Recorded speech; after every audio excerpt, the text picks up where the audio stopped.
This is indeed a disturbing universe.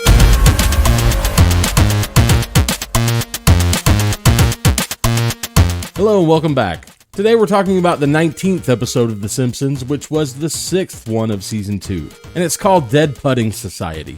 It was episode number 7F08, and it originally aired on November 15th of 1990. So this is our first episode written by Jeff Martin, and it was directed by Rich Moore. And of course the showrunners were Matt Groening, James L. Brooks, and Sam Simon.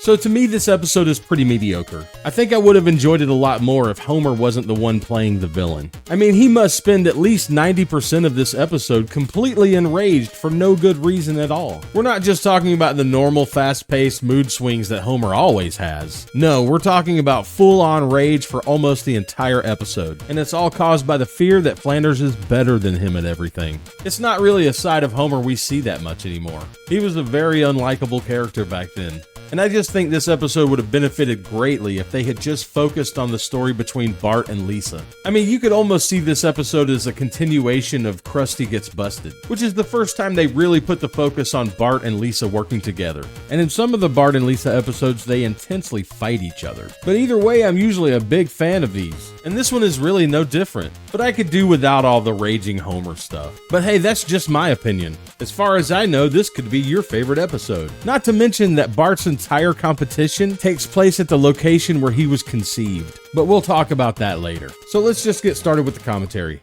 Hi, I'm Al Jean. Hi, this is Jeff Martin. Mike Reese here. This is Matt Groening. And this is Rich Moore. This episode is Dead Pudding Society, the first one to prominently feature Ned Flanders and his family, written by Jeff Martin, directed by Rich Moore. I think with regard to Flanders, we could say that over the years, people initially regarded him as sort of a caricature, but he's actually seemed to become a favorite of a lot of conservative Christian viewers, as many as we have. I had a friend in Salvation Army Academy who said he was far and away the favorite character. I think one reason that's so is because there's been a consistent effort in the writing not to just make him a goody-good and an unsympathetic person. I actually would always felt that I would rather be Flanders' neighbor than Homer's.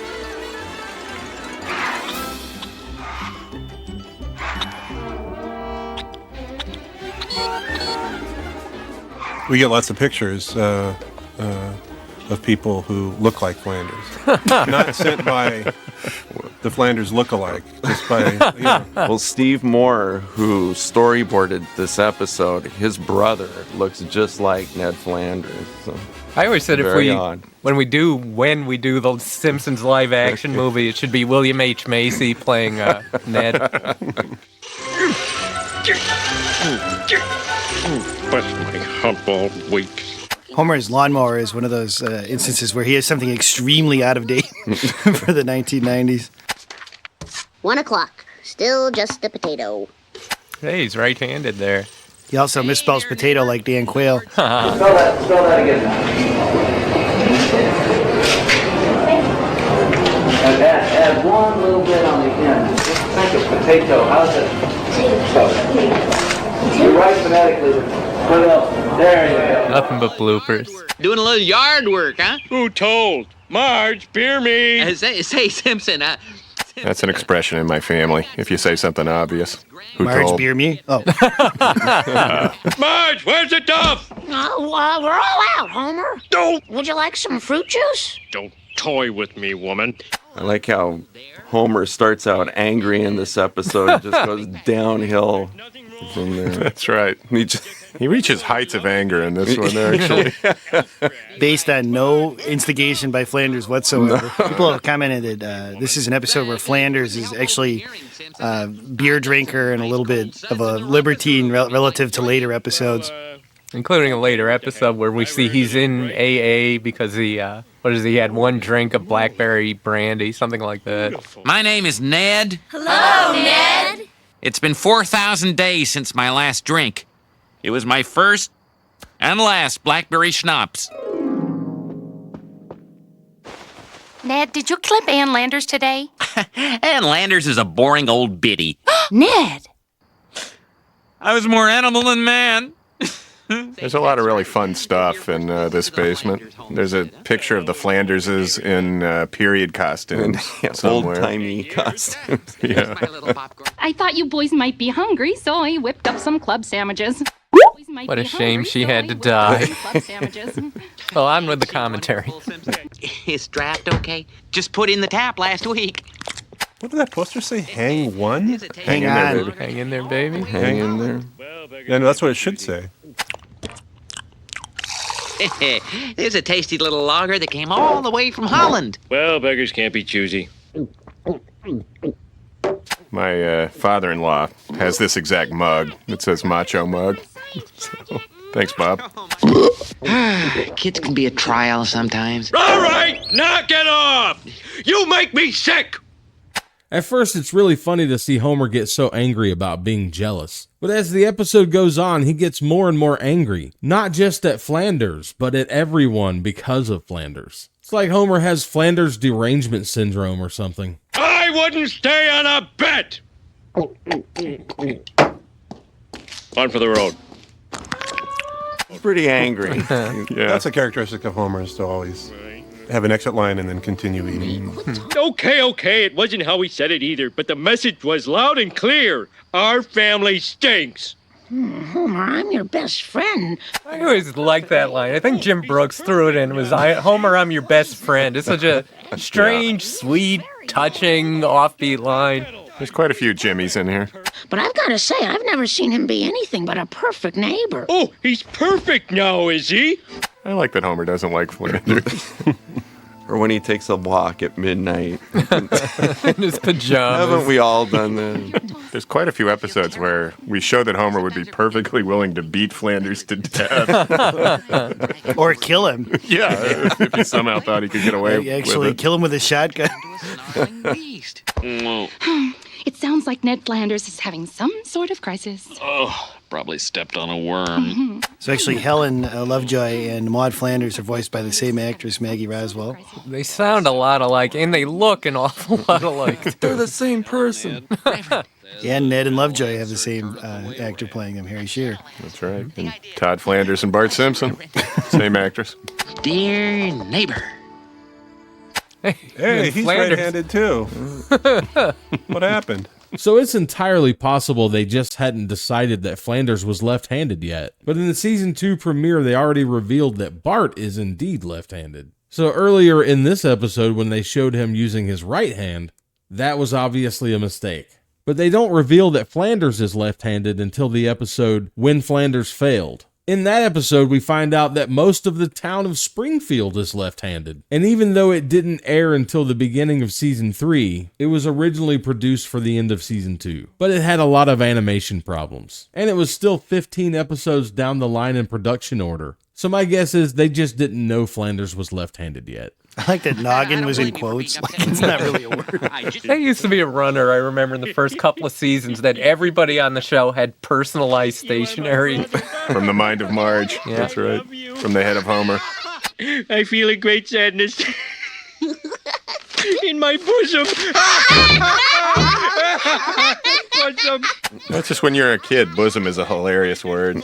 Singing Rock My Soul in the Bosom of Abraham in Sunday school always seemed like high comedy. Yeah, take that, Christianity. Except that the song was actually adopted by Christian churches, but it was written 200 years ago by unknown American slaves. So I guess the only thing this proves is that the conservative church he grew up in is actually more progressive than he is. It just seems like an odd thing to laugh about. What are we, 6 years old or something? Just give me a break. Simpsons have never been closer. What I remember about the scene is there's at least a little ad-libbing going on, and it pointed up how close most of our actors are to the characters they play. Because Nancy Cartwright as Bart was always just kind of mischievous. She really is pretty boyish, and Marge, Julie Kavner, I remember, was trying to keep order because everyone was having a little too much fun during the scene. That's one of our freeze frame jokes where you couldn't possibly read it in real time. What did it say? Something. Bunch of crap. 4.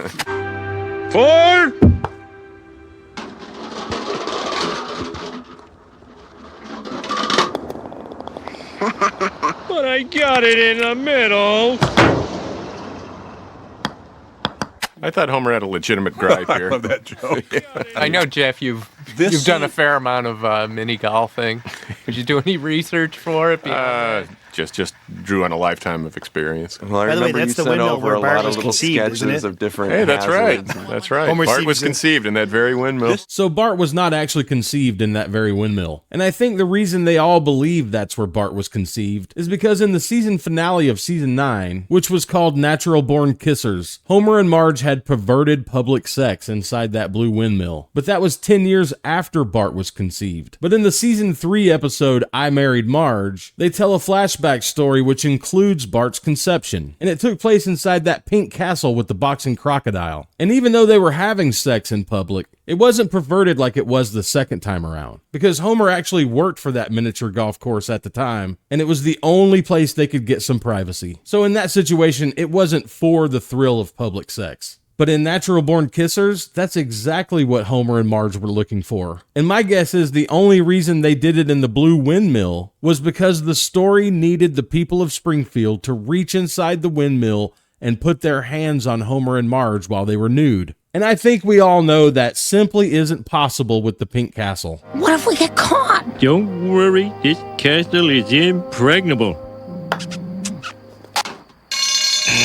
So they must have changed it and just forgot about it. Homer's not very This nostalgic. scared a lot of children. Really? Yeah, the big gorilla scared a lot of kids. We got mail about it, and people have told me that they thought the gorilla was going to eat Maggie. And, And now they watch Jackass. And I think a lot of people miss the joke, and we work so hard to say the gorilla looks like Homer, he's doing the same movement, and they just didn't pick up, and I think they're too caught up in the horror of the scene.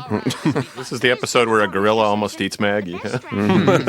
According to the internet. Does she look scared to you? Maggie ain't going down without a fight. So good luck, mechanical gorilla. But Dad, I've never won anything in my life. Son, this is the only time I'm ever going to say this. It is not okay to lose. That's a Jim Brooks line, too. I was thinking this is one of those early years where you'd have Homer taking Maggie. She'd be accompanying him for no reason. Keep your head down. Instead of sticking a basket over her with a Yep. brick on it.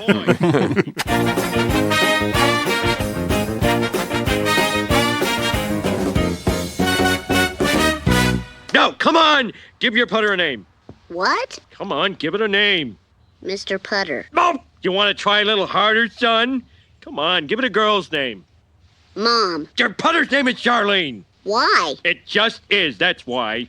What's this weapon's name, Private Pyle? Sir, the private's weapon's name is Charlene, sir. Private Pyle, you are definitely born again hard.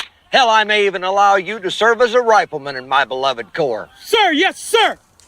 Who's Charlene? I'll show you who Charlene is. Now start hating.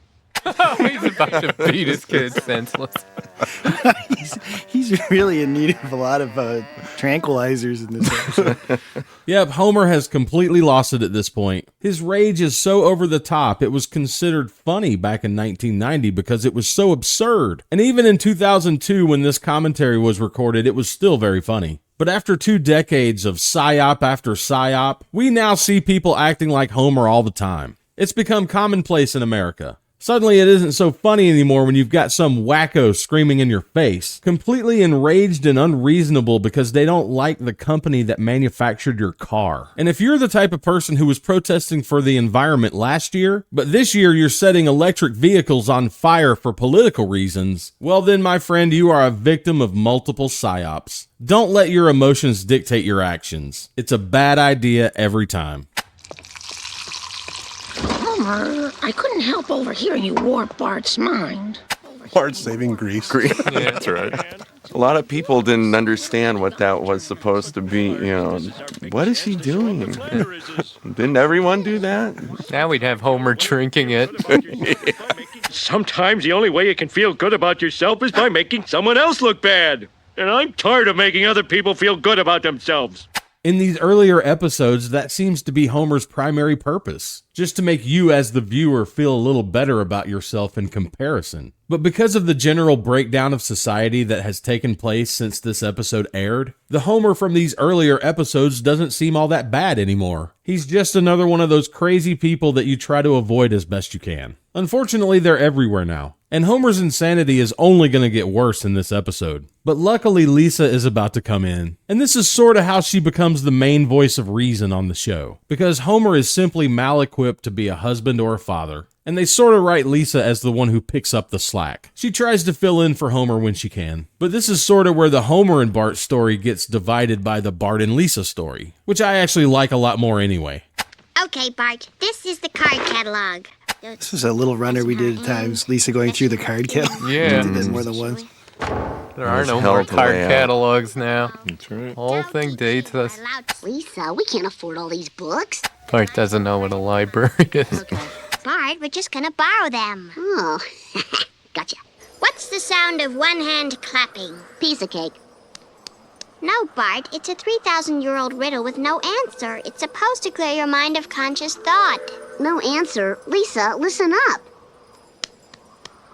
This was George Meyer's joke right here. It's interesting it took Lisa 10 more seasons to finally embrace Buddhism. You know what's even more interesting? The way the Simpsons writers are always pushing these weird religious and political beliefs onto an 8-year-old girl. Not to mention all the relationships they've tried to put her in over the years. I mean, she's only 8 years old. And all the best Lisa episodes are the ones where she acts like she's 8. He says was inspired a little by the Karate Kid, her training of him. That's right.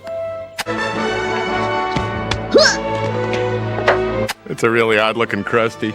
And what, Herman, the guy who owns the military store? So it seems to be the design they used in the courtroom scenes for Krusty Gets Busted. And the guy on the right is definitely not Herman, because Herman only has one arm. That guy kind of looks like an early design of Snake, before he started working out or something.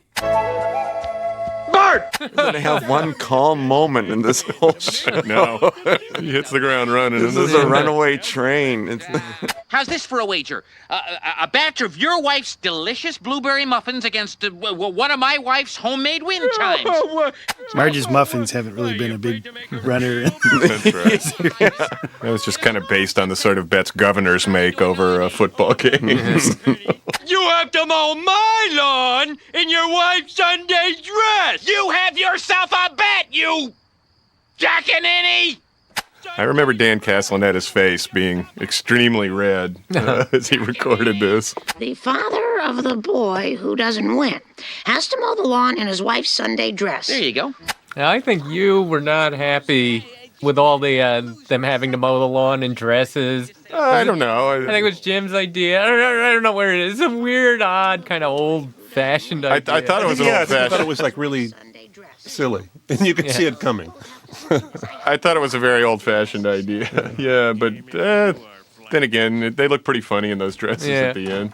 I always liked that Flanders enjoyed. That's right. Very good spirit. I think there was a scene where he actually took the bet to Lovejoy to show it to him. I want you to win!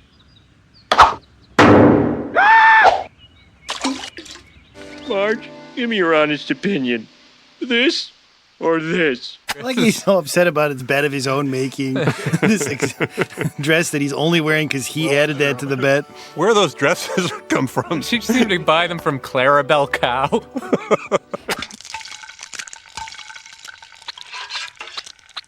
Marge is making more grease for the family. I'm saving it. Mom, Bart is on a strict diet of complex carbohydrates. Steak will make him logy. This is where I learned the word logy in my life.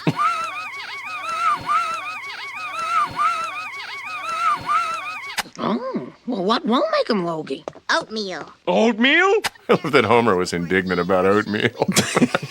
Just take off on fanfare for the common man. I love these guys. Oh! That scares me. Sorry. Unknown Bart Simpson and Todd Flanders, one of the most skilled 10-year-olds to ever take back the blade. Is there a particular golf announcer Dan's doing? There are several guys with British accents, Ben Wright and Henry Longhurst, and they all speak in this very elegant way. This guy apparently has nothing better to do than cover kids' sporting events for Springfield TV. He's in the Soapbox Racer episode as well. And the battle is well and truly joined. Woo-hoo-hoo! Mercy is for the weak, Todd. That's from Karate Kid. Mercy is for the weak. There's a nice gag coming up on the close-up of Todd's putter. I think that says, to Todd, love Dad, something like that. Favorite hole. Yeah. Abe Lincoln is the comedy writer's friend. Animators, too. I could watch this whole thing. The sound effect is great. This kid in the background, the bald kid with the sunglasses. He shows up at all the mini Look golf at so many of the tournaments. people, too, are frozen in open-mouthed astonishment. I guess this builds character. Who wants to build character? Let's quit. Okay. We've learned not to put freakish people in the background. Such as that short little man. Yeah. Yes, we never make mistakes anymore. Ladies and gentlemen, we have a draw. That other announcer doesn't say much. He doesn't even have a microphone. The color man?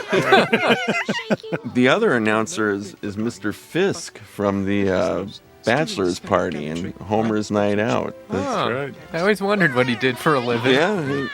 This is the most stirring display of gallantry and sportsmanship since Mountbatten gave India back to the Punjabs. Kids love that Mountbatten joke. I always liked that Bart beat Wiggum there somewhere. I thought, we'll do a whole episode around this. Wiggum wants revenge. The father of the boy who doesn't win has to mow the lawn in his wife's Sunday dress. We're still angry, though. Even though From he beginning insisted to on end. it. He got his way. It's 1940s Dust Bowl fashion. Yeah, I have to say, Homer is very psychotic in this episode. Very disturbed man. That's it. This was 30 years after women wore hats. Not a moment's peace for Homer from start to Well, finish. it was 10 years ago. That is how we dressed in the mid-90s. God, I miss You miss kids those probably don't fashions. remember. And everyone wore bonnets. It's just a little more formal then. Well, you needed something to wear when you went to look at the card catalog. That's right. At the library, what's it called? And a beautiful jet of animation, Rich. Well, thank you. Very well done. It's one of my favorites. So first of all, I just want to be clear. There is no such thing as a bad episode from Season 2. But there are indeed episodes in this season that I just don't like as much as the others. And I don't even think I would place Dead Putting Society in that category. It's more of an average Season 2 episode in my opinion. But I will admit that I found this episode a little bit difficult to watch on this viewing. And I think it's partially just because I was much younger the last time I watched this episode. And Homer just didn't annoy me as much. In fact, I thought his psychotic behavior was funny at the time, and it probably still is. But as I've gotten older and more crotchety, and the fact that the entire world has become more psychotic just like Homer, I no longer have the patience for that kind of crap. It's not that it offends me, it's just that if I wanted to watch someone yell and scream and act like a psycho for half an hour, I could just watch one of these idiots. And after seeing the effects on society that idiots with this level of brain constipation have caused, I suppose I just need a break from the psychos, that's all. At any rate, the Simpsons producers didn't really have a whole lot to say about this episode either. There was very little discussion going on in that commentary, and some of it was actually wrong anyway. But that's fine. I still like Dead Putting Society, and I don't think you should skip it. Well, maybe the parts with Psycho Homer, unless you enjoy that sort of thing. But I think that's it for now. I'm gonna go start working on Bart vs. Thanksgiving. So I'll see you then. Thanks for watching.